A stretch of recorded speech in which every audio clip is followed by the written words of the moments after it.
let's now come back to the components of demand. C, I, G and X. Consumption हमने देख लिया is C bar plus small c into Y. Next is investment. What is investment a function of? Investment कैसे determine होता है? Investment is how much do firms want to invest? Correct? Investment बहुत चीजों पे depend करता है. तो investment क्या क्या चीजों पे डिपेंड करता है? सबसे पहले बिजनेस आउटलुक.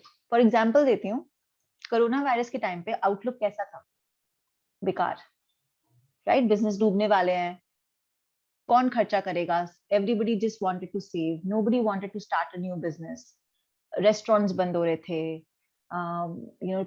लोग ऑफिस स्पेस छोड़ रहे थे. ऐसे टाइम में how can you invest, right? Business outlook क्या है? Okay, then rate of interest क्या है? अगर आपका बिजनेस प्रोजेक्ट अच्छा है तो आपको उसको फंड करने के लिए लोन लेना पड़ेगा, right? Every business needs funding, उसको लोन चाहिए होता है, तो उसके लिए रेट ऑफ इंटरेस्ट चाहिए उसको. So what is the rate of interest, right? बहुत कम is investment dependent on own funds. Own funds पे बहुत कम इन्वेस्टमेंट होती है. ओके, जैसे income level, own income level, own income से बहुत कम इन्वेस्टमेंट होती है. इन्वेस्टमेंट यूजुअली बोरोड मनी पे होती है, तो रेट ऑफ इंटरेस्ट मैटर करता है. अच्छा बिजनेस एनवायरनमेंट पे होती है. So investment is mostly a function of rate of interest. So usually जो सबसे कॉमन इन्वेस्टमेंट फंक्शन है, as I said, investment function तो बहुत चीजों का हो सकता है. सबसे कॉमन इन्वेस्टमेंट फंक्शन क्या है? कॉमनली क्या बोलते हैं हम इन्वेस्टमेंट को? कॉमनली हम इन्वेस्टमेंट को लिखते हैं as I bar minus b are.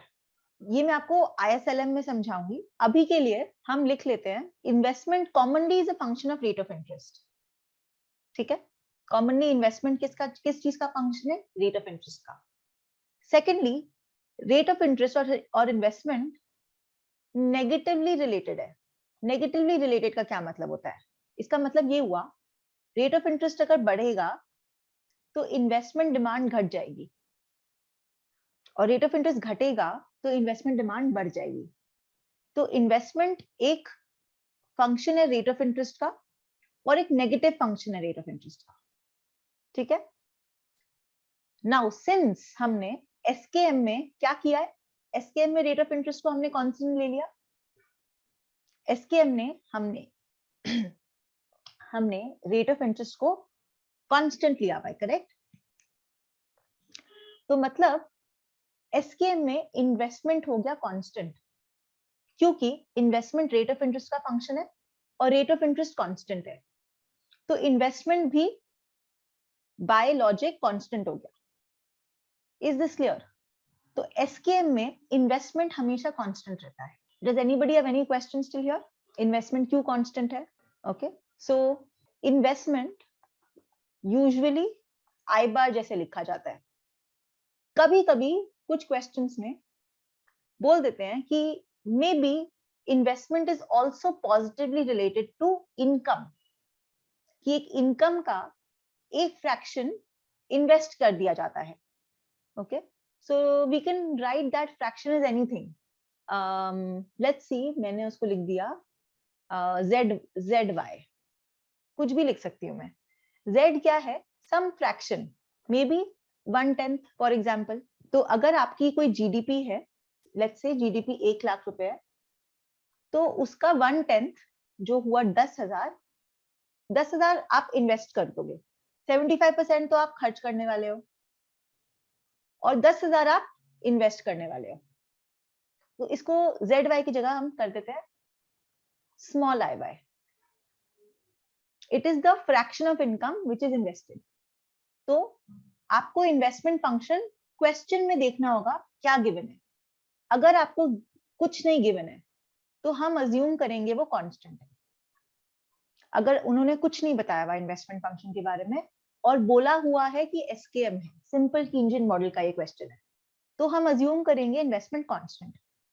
Only if they say कि investment is positively related to income, तब हम इन्वेस्टमेंट को प्लस IY लिख देंगे, where investment is positively related to income. Positively related का मतलब यहाँ पे एक प्लस साइन आएगा. मतलब कि दोनों पॉजिटिवली रिलेटेड है। और यहाँ पे आई वाई लिख देंगे हम। स्मॉल आई जो फ्रैक्शन ऑफ इनकम है जो इन्वेस्टमेंट को डिटरमिन करता है। तो इन्वेस्टमेंट दो टाइप का हो सकता है। Is this clear to everyone? ये सबको समझ में आ गया? ओके तो फॉर मोस्ट पार्ट हम इन्वेस्टमेंट को आई बार लिखेंगे, ठीक है। तो अब हम सेकंड कंपोनेंट पे आ गए। सेकंड कंपोनेंट क्या था हमारा? इन्वेस्टमेंट, जो एसकेएम में कांस्टेंट रहता है, राइट, आई बार। अब हम आ जाते हैं थर्ड कंपोनेंट पे, जी। जी क्या था? गवर्नमेंट का खर्चा था वो, गवर्नमेंट एक्सपेंडिचर। अब गवर्नमेंट एक्सपेंडिचर किस किस पे डिपेंड करता है, कोई बता सकता है? गवर्नमेंट का खर्चा किस चीज पे डिपेंड करता है? Okay let's write it down. Government का खर्चा बहुत सारा तो फिक्स्ड होता है। कैसे? गवर्नमेंट के क्या क्या खर्चे है? डिफेंस फिक्स्ड होता है, schools, hospitals, roads and highways. और क्या क्या आता है गवर्नमेंट के खर्चा में? Subsidies, minimum support price, right, what else? Infrastructure, budgeting expenses, ये सारे वही है, एक्सपेंसेस ही है जो गवर्नमेंट के मेजर एक्सपेंसेस होते हैं। Railways, right. Most of these खर्चे एक्चुअली फिक्स्ड होते हैं। डिफेंस का जो आपका खर्चा है वो आप हर साल बढ़ा सकते हो, कम तो नहीं कर सकते। स्कूल्स का जो खर्चा है आप हर साल बढ़ा ही सकते हो, कम नहीं कर सकते। हॉस्पिटल्स आप हर साल बढ़ा सकते हो, कम नहीं कर सकते। रोड्स हाईवेज बढ़ा सकते हो, कम नहीं कर सकते। सब्सिडीज कम करने का ट्राई किया गवर्नमेंट ने, क्या हो गया आपको भी पता है, राइट। रेलवेज का खर्चा प्राइवेटाइज करने की कोशिश कर रही है थोड़ा government, right. Pensions, correct, pensions of teachers, salaries of government employees. इनमें से कौन सा खर्चा कम हो सकता है बताइए? कोई खर्चा कम नहीं हो सकता गवर्नमेंट का, राइट। सो इसीलिए गवर्नमेंट प्राइवेटाइज करती है। Government is selling Air India, government is selling, try to offload its PSUs, right. तो गवर्नमेंट का जो एक्सपेंडिचर है वो इसीलिए जी बार कहलाता है, meaning it is fixed. Okay, fix माने इट इज पॉलिसी डिटरमिन्ड। इसको क्या बोलते हैं हम? The official word is policy determined. Government का खर्चा पॉलिसी पे डिपेंड करता है, आप उसको ड्रास्टिकली कम या ज्यादा नहीं कर सकते। Okay, so G is mostly equal to G bar. It is policy determined. Okay, that is why government expenditure G is supposed to be a constant, which is G bar, which is policy determined.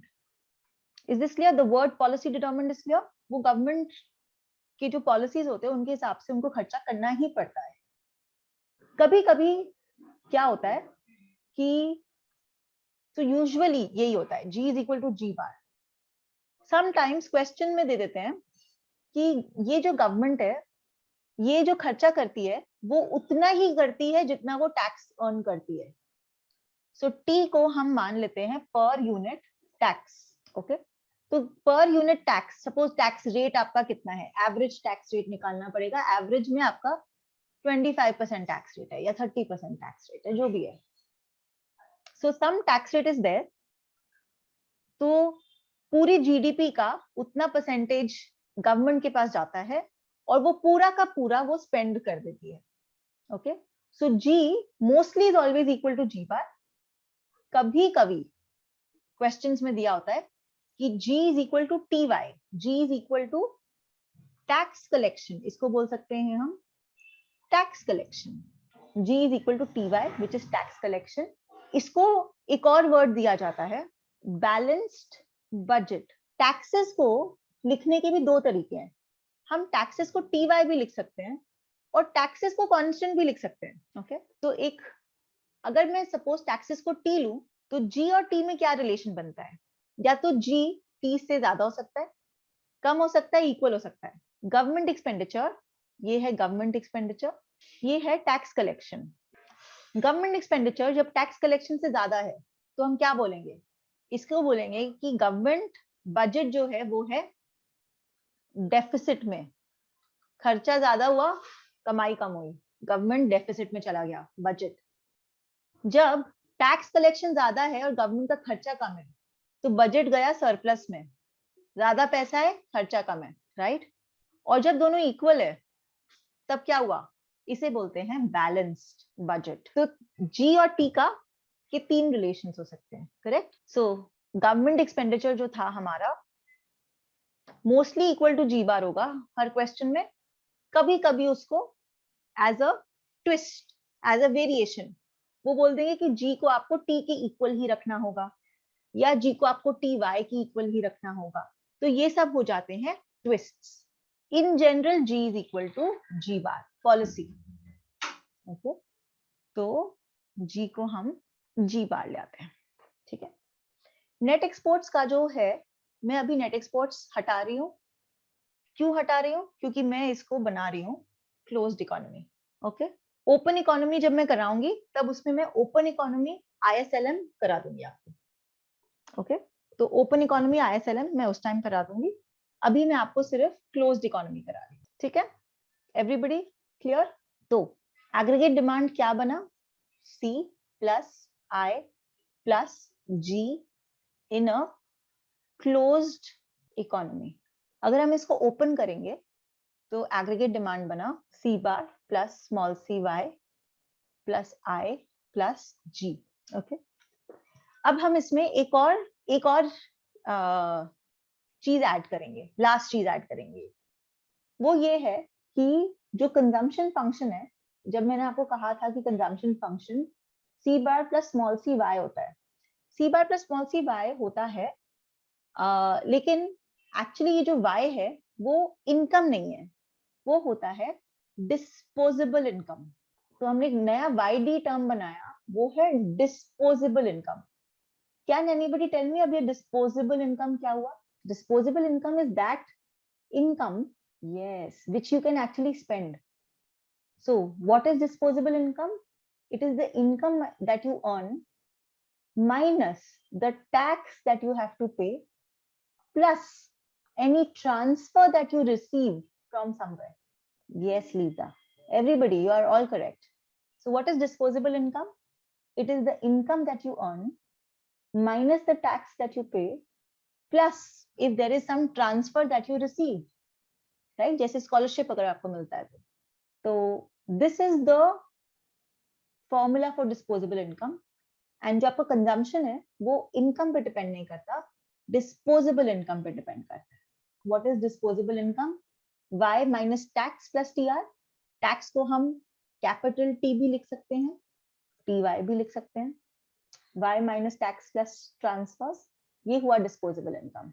Okay, तो इससे क्या होता है, हम aggregate demand जब लिखते हैं we can write it as C bar plus small c YD plus I plus G, C bar plus small c y minus TY प्लस I बार प्लस G।